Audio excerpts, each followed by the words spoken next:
Well, another week goes by and another video update from Obama. Clearly, this is a reaction to the tea parties that were held across the country. In the first 30 seconds, he lays out the facts before stating his case. Let's do a little fact-checking. Check out what he says. It's not news to say that we're living through challenging times. The worst economic downturn since the Great Depression. A credit crisis that's made that downturn worse. And a fiscal disaster that has accumulated over a period of years. In the year 2000, we had projected budget surpluses in the trillions, and Washington appeared to be on the road to fiscal stability. 8 years later, when I walked in the door, the projected budget deficit for this year alone was $1.3 trillion.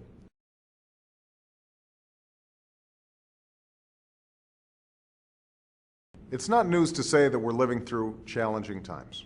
The worst economic downturn since the Great Depression. Currently, this is not the worst economy since the Great Depression. Not to say that it can't get worse, but it's not the worst yet.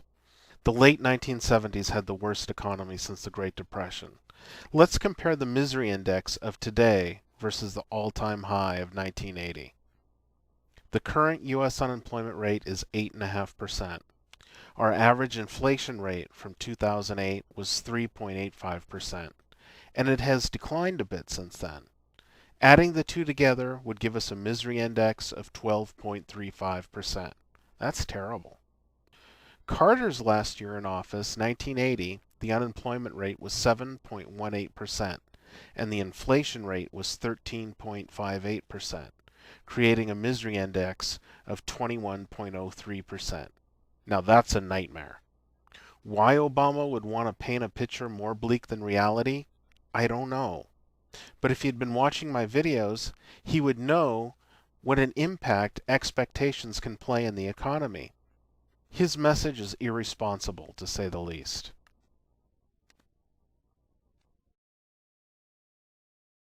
A credit crisis that's made that downturn worse. This is a technical point, but an important one. The credit crisis was the catalyst of the economic downturn, not just a mere contributing factor. I will get into great detail on this in a future video called The Anatomy of a Crisis.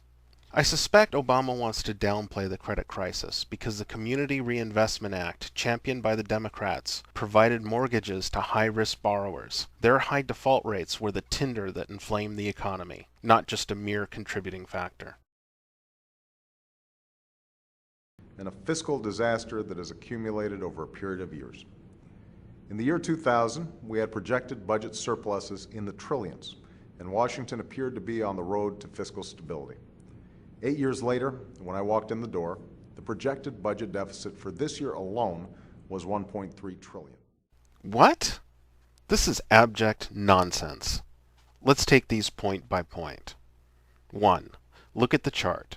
The previous administration had been bringing the annual deficits back down under control. Not until the Democrats took over Congress with a veto-proof majority did the deficit begin to rise again. 2. In what fantasy land can anyone come up with projected surpluses in the trillions for the year 2000? The peak surplus was $236 billion. The following year, that surplus was cut in half. He gives no source for these projections that are a mathematical impossibility. 3. Really? The projected deficit was $1.3 trillion when he took office? Even if that was true, Obama is admitting to adding $500 billion to this year's deficit. Only person responsible for quadrupling the budget deficit is the man who signed it into law, Barack Obama.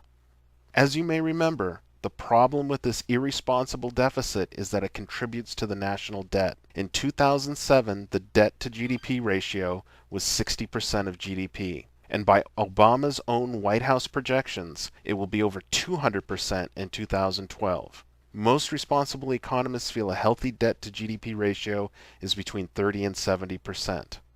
200% is insolvency. The only other nation on earth with a debt to GDP ratio of over 200% is Zimbabwe. In the coming weeks, I will be announcing the elimination of dozens of government programs shown to be wasteful or ineffective. In this effort, there will be no sacred cows and no pet projects. Oh, I see. He wants to save us money now. According to his own guidelines, Obama wants all government departments to identify 100 million in supposed budget cuts. With 14 cabinet-level departments, that adds up to 1.4 billion of savings. Compare that to the 3.5 trillion he has already spent. It's a token effort on his part and cannot produce any meaningful results.